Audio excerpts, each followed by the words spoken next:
Welcome back to the Gaming Coffee Club podcast, my friends. We are back after a short break as I was under the weather in my bed. But your weekly chilled out PlayStation News Roundup podcast is back in action.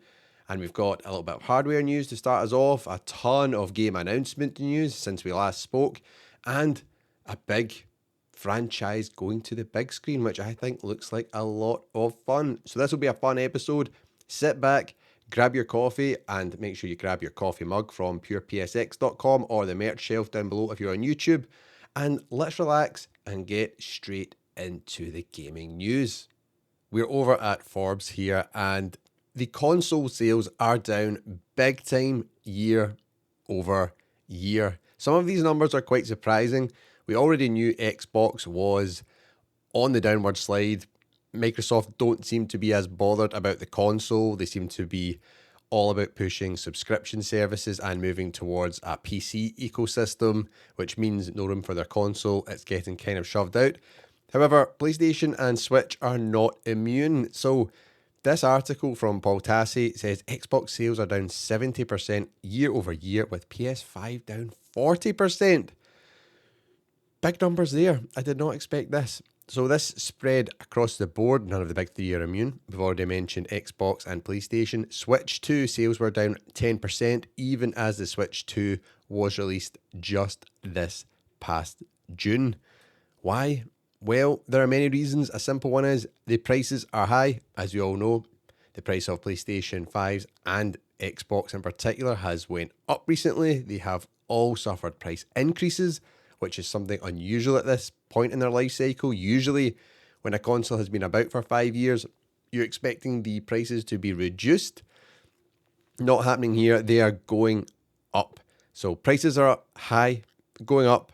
They may be going up again due to RAM shortages, thanks to AI hoovering them all up for their data centers. We will keep you updated and all that. We did speak about that in a bit more detail in the last podcast episode, so check that out if you want more. But with prices being high, consumer money is also low. Everyone's money's low because everything is way more expensive just now. The cost of living is up through the roof. It says here, as a result of tariffs and other market conditions, the prices for new video game hardware have skyrocketed. Xbox upped its hardware prices twice this year, with the Series S now costing $400 to $450 depending on the model, more than the launch PlayStation 5 was, which is just wild. And then the Xbox Series X now costs $600 to $800. So that $800 Series X is more than the more powerful PS5 Pro. Absolutely wild. On Sony's end, it also followed suit. The article says here, all console prices jumped $50. The PS5 Digital is $500, which is $100 more than when it launched. The PS5 Standard is $550, and the PS5 Pro is $750, coming just under the max storage Xbox Series X, even though it is more powerful. Absolutely bonkers that this is happening 5 years into a life cycle of a console. I don't think we've ever seen this. It's like the perfect storm just to empty gamers' wallets, unfortunately. It then goes on to talk about the Switch 2. It has not raised prices since its June launch, of course, but the handheld did launch for $500 compared to the $300 that the original Switch launched at. Doesn't seem to be impacting the Switch's performance though, even though it says the sales are down 10%, bizarrely enough. The Switch 2 is still the fastest selling console of all time so far. So it's just absolutely steamrolling on. Many consoles are now $50 to $200 or so more expensive than they were 5 years ago, as it's going on to say here, in an industry where you'd usually see unit prices go down as the generation pressed onward, and now we're in the back half. The other part of this is what's going on with the economy, where prices have increased on loads of other purchases. So brand new video game consoles may seem like a luxury item that many people are not going to bother with right now. Essentials like housing and groceries are rapidly becoming more expensive, and a recent poll shows that 70% of Americans say that things have become too unaffordable and have a poor view of the current economy. Wowzers. If you've watched the console prices rise, the fact that these declines are happening is no great shock. We can dig more into individual stories, like Microsoft essentially running an ad campaign to tell people they don't need to own Xboxes in favour of subscription services. We spoke about that on previous episodes of the podcast. I just hate that. I think Xbox and Microsoft have actually lost the plot. But the larger picture here is broad-scale economics, and it's unlikely to change anytime soon. This is a sad state of affairs for the video game industry right now. There's some other interesting little snippets here. So this report, all this information comes from Circana, and they also said that the gaming industry just had its worst November for console dollar sales since 2005. So that's in 20 years. This is the worst amount of sales in terms of dollars in 20 years. Wow. In a month where Black Friday is supposed to be a boon for such purchases, physical software sales are the worst they've been since 1995. The physical software sales is a weird one as well. I think that is a double whammy of people not buying games because of the reasons we've just mentioned, but also because a lot more people are buying digital games, unfortunately. People buy physical games. Come on, trust me. We don't want them to disappear. When they're gone, they'll be gone, and we will be just beholden to ridiculous pricing by, Xbox Store, PlayStation Store, Switch Store. Trust me, don't do it. Keep physical games alive so we have options. Like every game I bought on Black Friday they were all physical games because they were all far cheaper than the exact same game being on sale for Black Friday on the PlayStation Store. So trust me, people, it makes sense. Get a disk drive on your PlayStation. However, what's going on with this state of the economy and state of the video game console market? Is it going to get better or going to get worse? How's this going to impact the next gen consoles, which we know are being worked on right now? We know the PS6. It looks like there's two variants of that on the way, the handheld and the base home console model. And then Xbox are basically building a PC for their next console. So with these price rises across the board and this shortage of RAM, I actually wonder if we could see this generation be extended. Now, let me know if you think that's a bad thing. I actually don't think that's a bad thing. I still think there's so much more developers could do with the power in like the Xbox Series X and the PlayStation 5. I'll leave the Series S out of this conversation just now. However, you do see some really interesting ports happening on even the Switch 2 as well. Like, I've got Cyberpunk on the Switch 2 and it looks really, really good and it runs really well. So it just shows you what can happen when a lot of care and attention is put into a game. However, I don't see this getting better, so I do wonder if there would be an option to extend this life cycle. And a lot of people say, oh, we want, faster CPUs and more RAM and whatever else, more AI upscaling technologies, and I get it, but I actually think limitations on developers brings out the best in them. If I think back in the day, a lot of the games I played growing up, devs did not have a lot of power to play with on, like the PlayStation, and then even, the PlayStation 2 as it got later on its life cycle, or even before that, when you spoke about games in like the 16-bit generation and stuff like that. It breeds creativity because they need to think differently and think smart about what they're making, how they're going to make it stand out, make it the best game possible, instead of just relying on more horsepower. And I feel sometimes that makes devs kind of lazy because we've seen so many times in recent history, games get shoved out the door, they're not really finished, not optimized, and they're just hoping that the horsepower just carries it forward. If they can't do that, I think it will actually be good for games and gaming. Bring things back a bit as well. Not every game needs to be a 100-hour AAA $500 million budget game. Get creative. Give us really good experiences. I feel a lot of games as well, there's just so much bloat and just side quests and stuff that it's like, oh, come on, I don't actually care about that. Give me an awesome game, great story, especially, well, maybe I'm just talking about me. So busy just now. You've got family, friends, trying to work out, trying to, work. You want to do your gaming as well. I'm all for it. Like an awesome game being 12 hours to 20, 30 hours, you play it and it's just a great experience and you're like, wow, this was awesome. So let me know your thoughts on this. What do you think about these sales being down so much? Do you think this will impact this generation and next generation? And have you maybe not actually picked up a new console yet? Because that's what's, I guess, really interesting about this article is it's saying people are not buying these. So have you already got one of these? PlayStation 5s, Xbox Series X, Switch 2, Series S? Or are you still on older gen hardware using your Xbox One, your PS4, PS4 Pro? Let me know in the comments. I'm really interested to see what everyone thinks about this one. Okay, so the Game Awards happened 9 days ago. We were going to talk about that on last week's podcast, but obviously I wasn't well, so that never happened. We're not going to go over all the winners because we could be here all day just talking about this. I'm just going to talk about the Game of the Year winner, and then we'll talk about some of the exciting announcements because there was some good ones.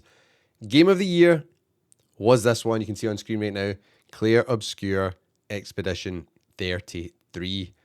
Now, what I want to know from all of you listeners and watchers is, are you happy about this? Did your game win? Because I've still not played this. It's on my backlog. I have got this as part of Game Pass. It was launched there day one. It's the next game I'm going to play on my Xbox when I'm playing a game over there. I did look to pick it up on PlayStation 5, but I've not bought it yet, so I will go for it on Xbox and see what I think. Because it's weird. I'm in this headspace now where I worry and I think this game has been so overhyped and there's been so much, positive news about it. Everyone's saying it's the best game ever.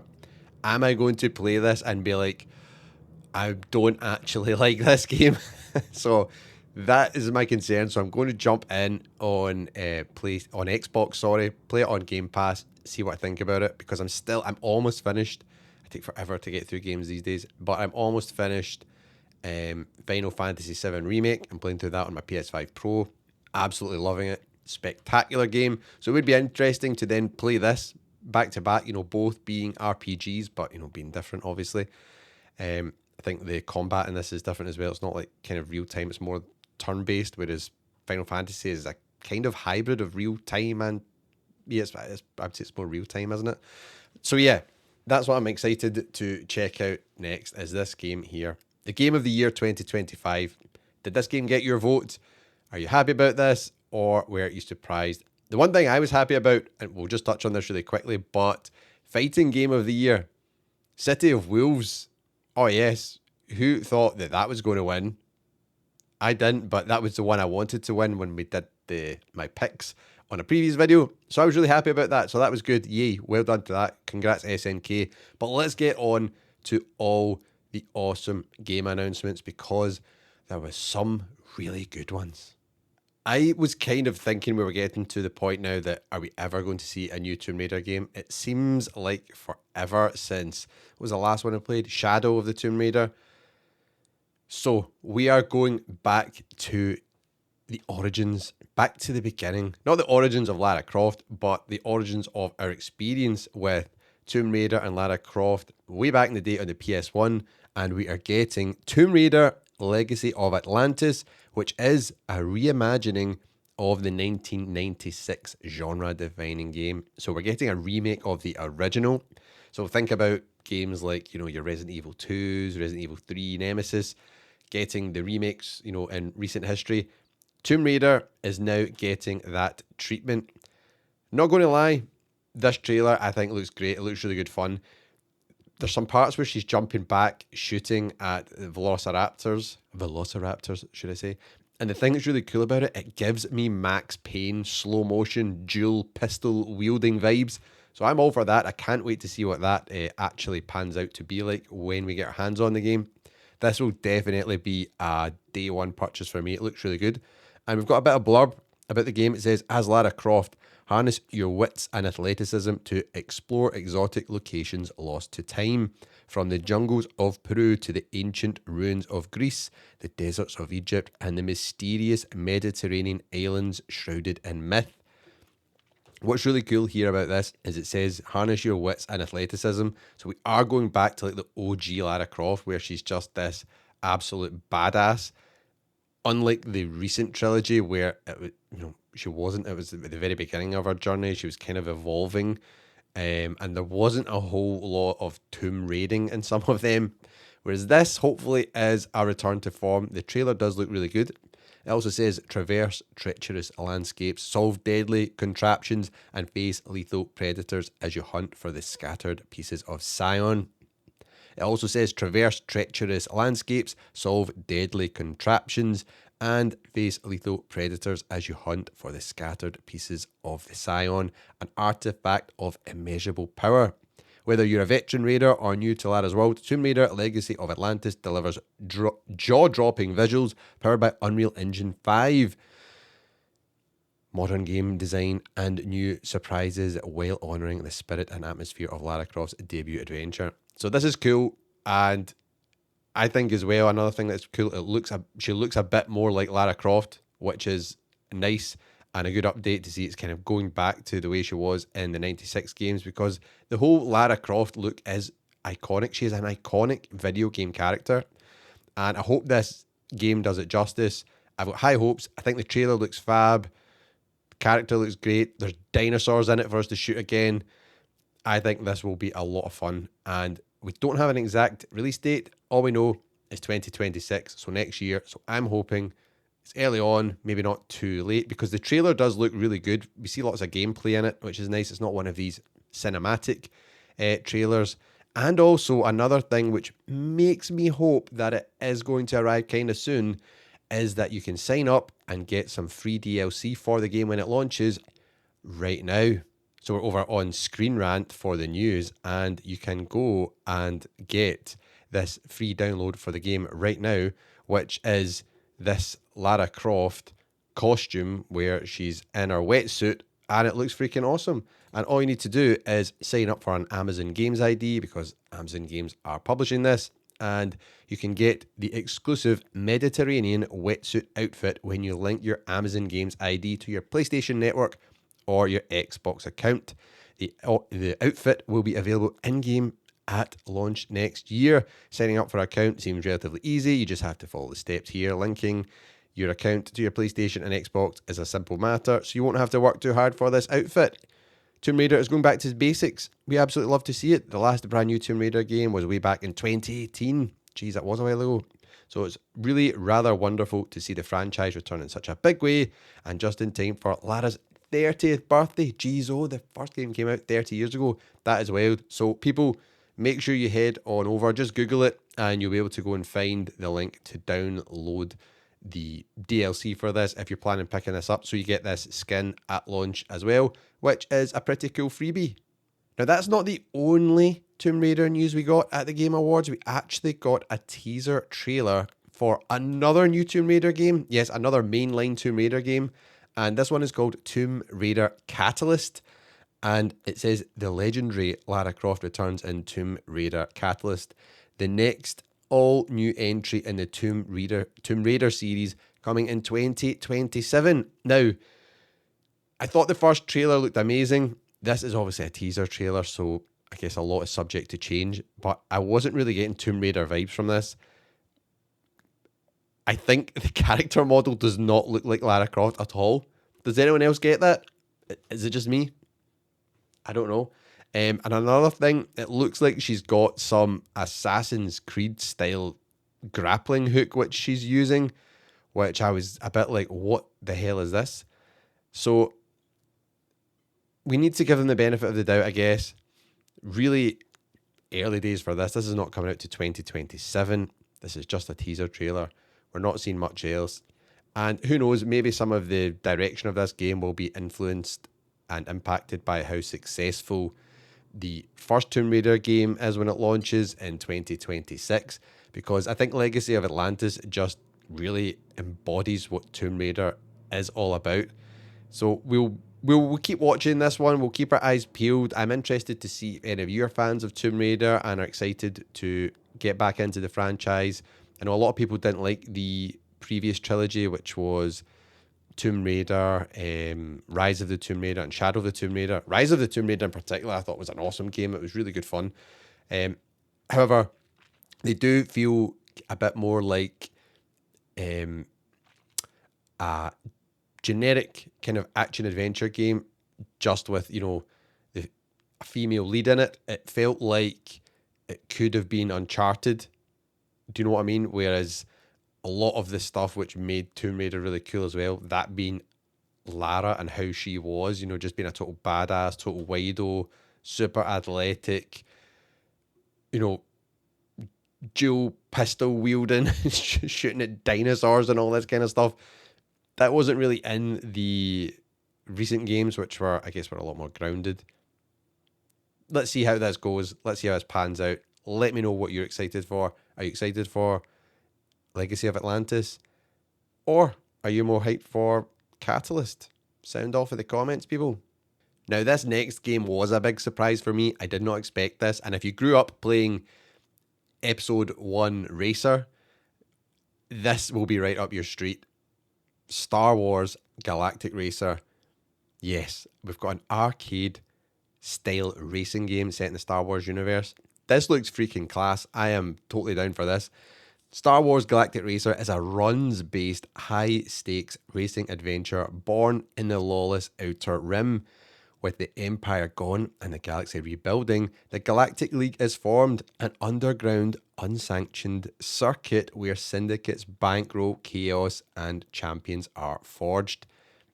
It looks like we do get a little bit of gameplay footage in this trailer also, which is nice. There's a little teaser right at the end as well. It's got Sebulba, who's in the pod race from Episode 1, The Phantom Menace. He's like the main bad guy that Anakin is racing against, and he takes him out right at the end of the race. This looks really, really cool. Looks like speeders galore. There's a lot of like debris and damage when the vehicles crash and break up, which kind of reminds you of how it looked in the Phantom Menace when the pod racers would crash and there was just, you know, bits and particles and, you know, pieces of metal going all over the place. So this looks really, really cool. I'm really excited to see this. There he is there. And I'm always down for a fun arcade racing style game. So this ticks a lot of the boxes for me because if you're short on time, arcade style games are just the best. You can pick them up, have an absolute blast. It scratches that itch. You have a lot of fun and you're satisfied. You don't need to, you know, play for hours to get into it. Or even if, you know, you've been away for a while. One thing I think modern games need to add is, see if I've been away from a game for a while and then I pick it back up, I am like, what the hell is the controls? You never really have that problem in arcade games just because they're that bit more simpler and raw. Whereas some of the more in-depth, like your RPGs and stuff like that, pick up the controller and I'm like, how the hell did I do all this stuff again? Like I picked up Death Stranding again, must have been 2 or 3 weeks ago. I hadn't played it in ages and I was like, what are the controls again? I cannot remember what the hell I'm doing here. So that would be a nice update, but that is why I think an arcade racing game in 2026 sounds perfect to me. Any of you big Star Wars fans, are you excited about this? Were you surprised by this? I did not expect this one coming out at all. And remember, there was loads of games announced at the Game Awards. We're not covering them all. We're just covering off my picks and all the ones that I think look really good fun, which I think you will all be interested in and enjoy, and may have missed. Some of them have still flown under the radar. Next up, I'm so happy this next genre of game is heading to console. Usually these games live on PC, and they're amazing to play on PC with a keyboard and mouse, but we have got Total War Warhammer 40,000 coming to PlayStation 5, coming to Xbox, and obviously PC. For the Emperor, baby. I am so hyped about this. Growing up as a kid, I loved the Total War series. I think the first one was the one that got me most hooked, and it was Rome Total War. I absolutely adored that game. Now, the Total War franchise it's like, you know, it's huge, massive, big battles. You have all your different units and squadrons and battalions. You lay them all out, pick your tactics, and then the round starts, and you go at each other against, you know, all your different villains that are trying to take over your territory or whatever the kind of layout is. I imagine that's what they'll be doing in this game. But Warhammer 40,000 is perfect for this because it's just there's so many massive battles in Warhammer 40,000. There's so many different massive armies, units, mechanized units. Like, it is just going to be awesome. And I don't know how many factions will be here at the start. I mean, a lot of the stuff we're seeing here in the trailer has got your Space Marines, your Ultramarines going up against, I think it was the Orcs. I wasn't really paying attention there. However, there's so many other different, I mean, I think about all the different armies that they could add into this. They probably will with, various paid DLC, but it would be freaking awesome. In particular for me, I'd like to see the Tau Empire in there. I think they'd be a lot of fun to take charge of as well. But this is just really cool. I did not expect this um, to be heading to console. And in the trailer now, we've got through all the CGI stuff, which does look amazing. I just had to keep that on because who doesn't want to see, Ultramarines kicking ass? But this is what the gameplay will look like here. We've seen all the different chapters there as well, which you can pick, which is very cool. And it looks like you can zoom right out and maybe go to other planets. I will be 100% wishlisting this, and I hope we get more strategy games appearing, because for a while, back in the day when I was a kid, it was more on PC, but the biggest game releases of the year for a while were games like Command and Conquer. I know they were real-time strategy. They were a little bit different than this. We do have a real-time strategy Warhammer game heading as well. We've got a new Dawn of War. Don't think that's coming to console, though. That'll be on PC. However, I digress. It was just such a popular genre, and it kind of died out alongside Command and Conquer, losing popularity as the later games in the series just weren't good. So this is really cool to see this, and hopefully gets more and more popular. The Total War games are still massive in PC. I don't know if we've had a Total War game on console for a long time. I really can't think of one. So I'm really hyped about this, and let me know if any of you are into Warhammer. What faction would you like to play as or see in this? And if you've no idea about anything Warhammer, just go and check out the fan-made movie on YouTube called Astartes. It's just freaking awesome. Or the thing that was on Netflix, I can't remember what it was called. The series which had an episode covering off a different video game franchise in each episode.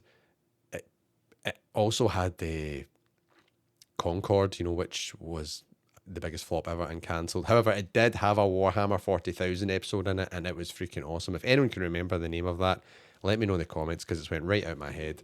Secret Levels, it's called. I just googled it. I couldn't go on without telling you. So it's called Secret Levels, and it does have an episode in it covering off Warhammer 40k. I think it's based on Space Marine 2 was obviously out and doing really well. So check that out. I'm hyped about this. Let's get on to the next game. Now we've got the return of a classic franchise here, which I always associate with PlayStation. I'm not sure if you all do.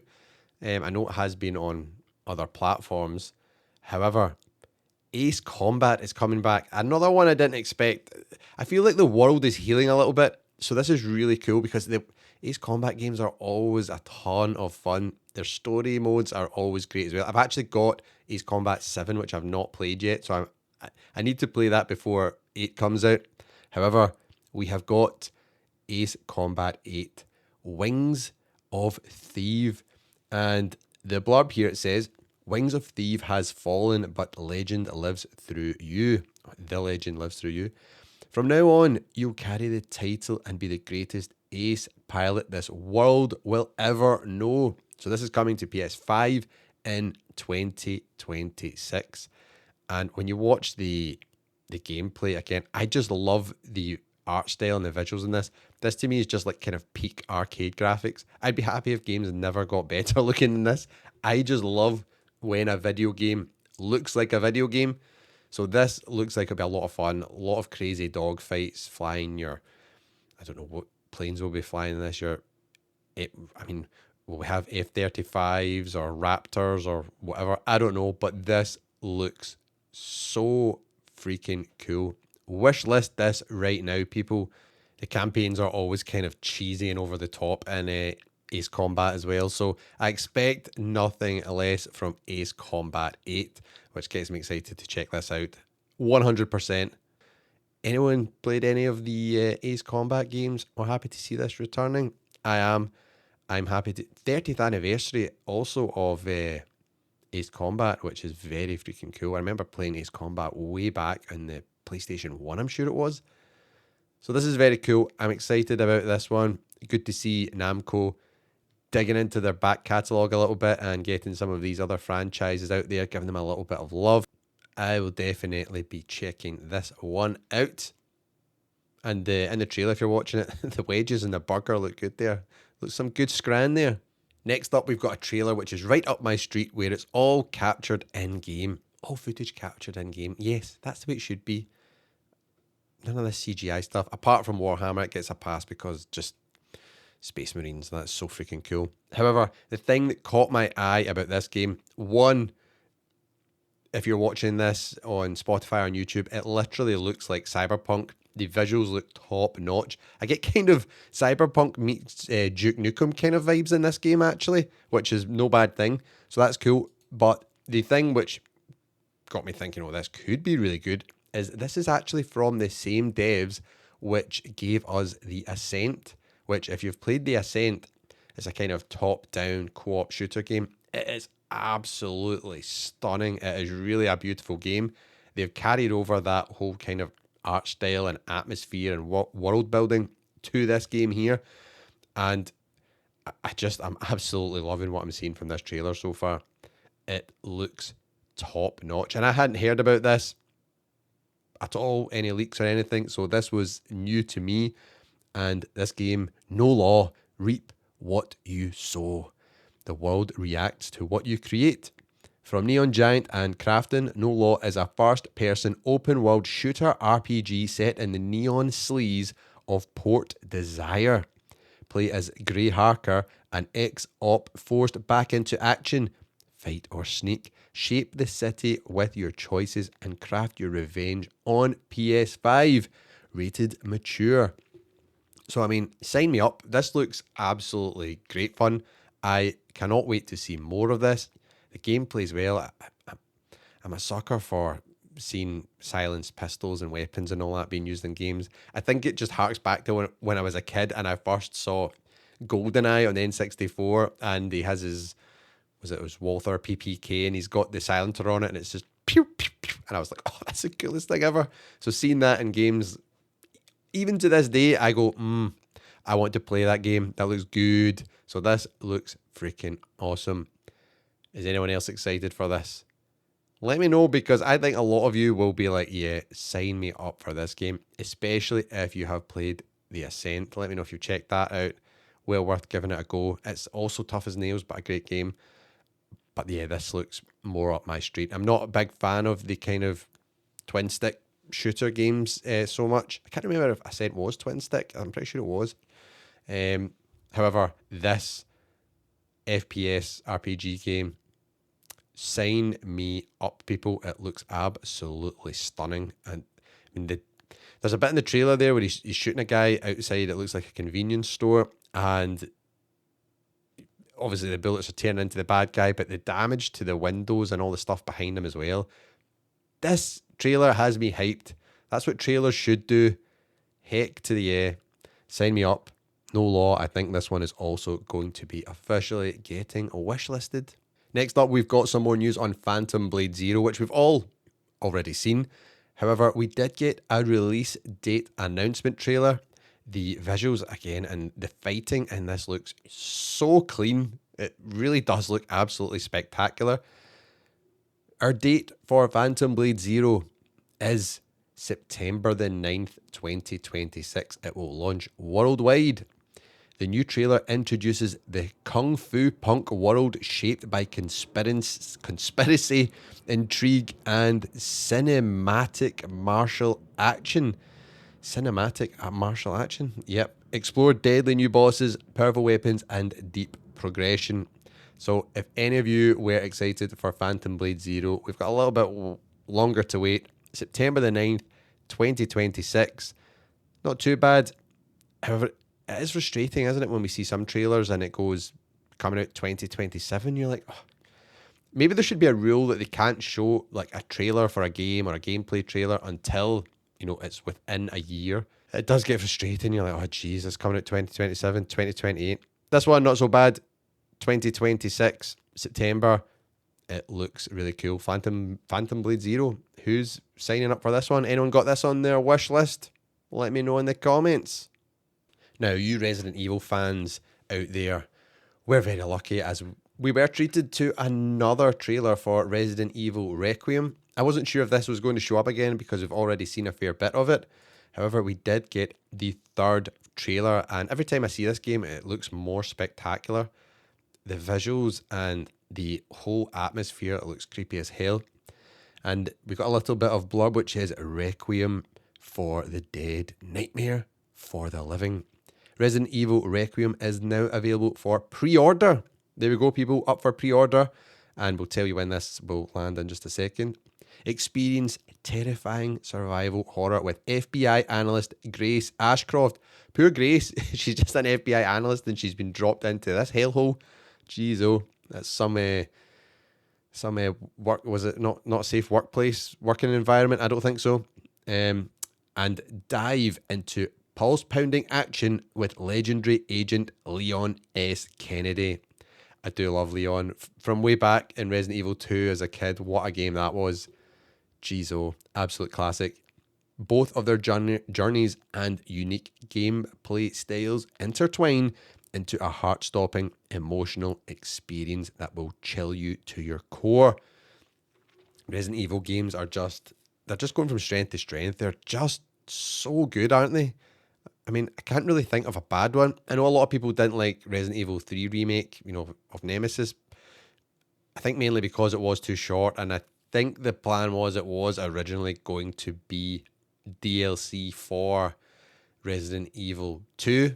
However, they decided to make it a standalone game, get that bag, get that money. I really enjoyed it. I'm not adverse to a shorter game. I guess there was, more they could have done with it, but I really liked it. I thought it was great. Jill Valentine's a total badass in it. I loved it. So Resident Evil, great series, great franchise. Great to see Capcom are still churning out these new ones alongside the remakes. There is more rumors of more remakes underway. I think I heard a rumor that Code Veronica might be one of the next ones they're doing. So we will see. We'll keep our eyes peeled on that. And this new era of survival horror begins when Resident Evil Requiem launches on February the 27th, 2026 for PlayStation 5. By the way, 2026 is going to be an absolutely ridiculous year for games. Just think about this, big Resident Evil game, going to have Wolverine dropping next year, GTA 6.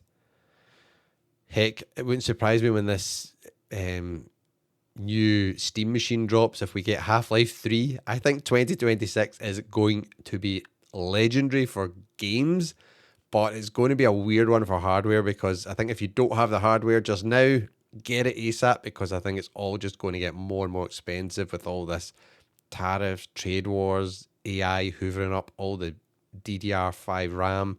It is just a wild time. So gaming, I think, is going to get more expensive, but I think we're in for a fun year with some freaking awesome games on the way.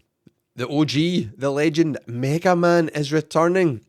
Who would have thought this one? Another absolute classic, and this looks great. I love the color palette on this. It just pops. I love when you get bright, colorful games like this, which just burst off the screen.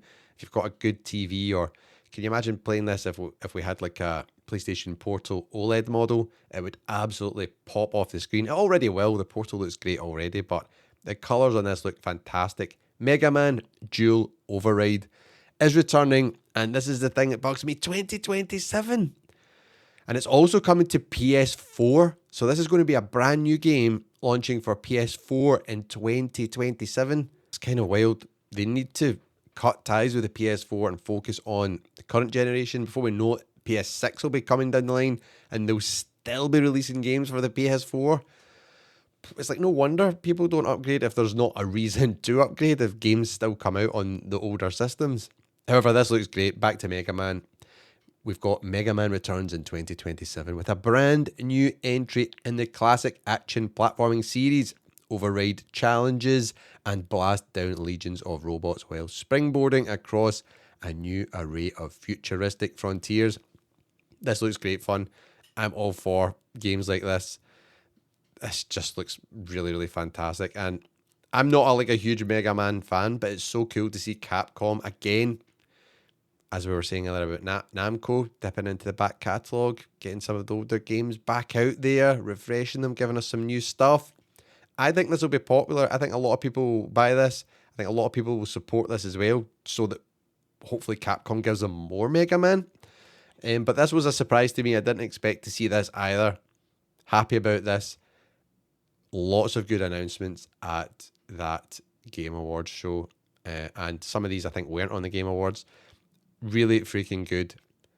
We've got a lot of good games to look forward to in 2026 and even 2027. Geez, we're not even finished 2025 yet. We don't have long left though, but that is looking really good fun. And that's not all we've got to look forward to in 2026. We've also got this, which is the Street Fighter movie. We got a sneak peek of this at the Game Awards. And when I first watched the trailer, I'm not going to lie, I was like, oh my God, what?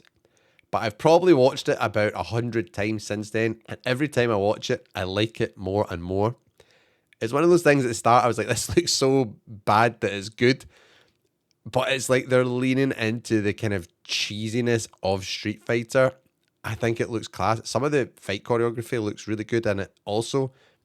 Some of the costumes, though, I will say, look a bit cosplay-ish. I was like, ugh. But yeah, I am down for this. I'm just gutted we need to wait so long. It's not come out to the very end of next year, October 16th, 2026. And it just looks a lot of fun. Go and check out this trailer if you've not seen it already. Google it. Cody Rhodes there playing Guile. That is cool. That's a great casting. I like that. We've got, who else is here that I know? We've got big Roman Reigns is in there as well. He is playing Akuma. And we've got, I mean, this guy that they've found to play Zangief. Where did they get this guy? He looks 100% like Zangief, doing the big like suplex maneuver in the bar there. It's cool to see as well. Street Fighter. It looks like there's actual fighting in the streets going on here. That little Easter egg at the end there, where you've got them smashing up the car. You know, remember the kind of time challenge where you had to smash up the car really quickly. So freaking cool. I'm really, really hyped for this. I have high hopes. I hope this delivers I think it will just be feel good vibes. I'm 100% going to see this at the cinema. And yeah, let me know your takes on the Street Fighter trailer. I'm hyped for this. I think some of the casting looks just awesome. Some of it, maybe not so much. I won't pass judgment until we actually see it though, because it's like a really tiny, like minute and a half teaser trailer. But it looks great fun. I'm really, really, really excited for this one. We've got Big 50 Cent playing his Balrog as well. That is class. So freaking good. Jason Momoa, I think he's Blanca. We don't really see Blanca in this trailer though. We see there's Dalsim, Honda, Kami, Guile, Ryu, Bison. It's just, I think this is going to be a lot of fun. And that is what a good video game movie adaptation needs for Street Fighter, I think. I don't know how else you would do it. And then when I think back to the recent Mortal Kombat movie, obviously it's very gory and stuff like that because it's Mortal Kombat. But it was awesome. And I don't have high hopes for the Mortal Kombat 2 movie. I really didn't like the trailer for that. I thought I was like, looks a bit naff. But I hope it's good. Johnny Cage in there with our main man who played Dredd, Carl Urban, who is awesome. So no doubt he'll smash that role as he does all the roles he's in. This, though, looks a lot of fun. Will you be going to see Street Fighter in October 2026 on the big screen? Or are you going to give it a pass? I'm definitely supporting this one. I cannot wait to check this one out. And hopefully it'll be better than the Street Fighter movie which I grew up with, which was also, again, so bad it was good. It was just funny when they hired like Van Damme to play Guile. Like Guile's an American soldier, and then you've got Van Damme with his accent. It's just hilarious. Kylie Minogue in it though, she was good as Cammy. But we've got this one now to look forward to, and let's see. I think hopefully the cast can deliver. The one thing that does concern me though is it's a big cast, so there's an awful lot of characters from Street Fighter in this. Thought they'd maybe been better narrowing it right down, like maybe just like the cast, the characters from like, I mean, what is it, like Street Fighter 1's only like players you can select, or 8 players. So there's an awful lot here. Let's see how this pans out and where the story arc goes.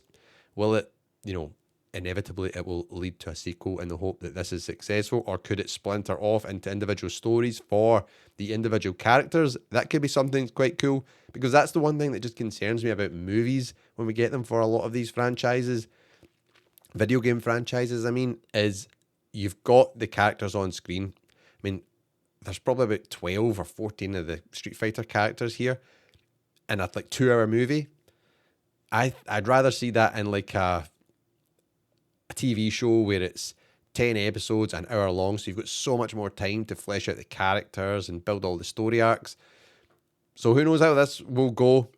If it does go well, it would be cool, I think, to see individual stories. So it could be like Street Fighter, the story of Chun-Li, or the story of Gale, or whatever, something like that.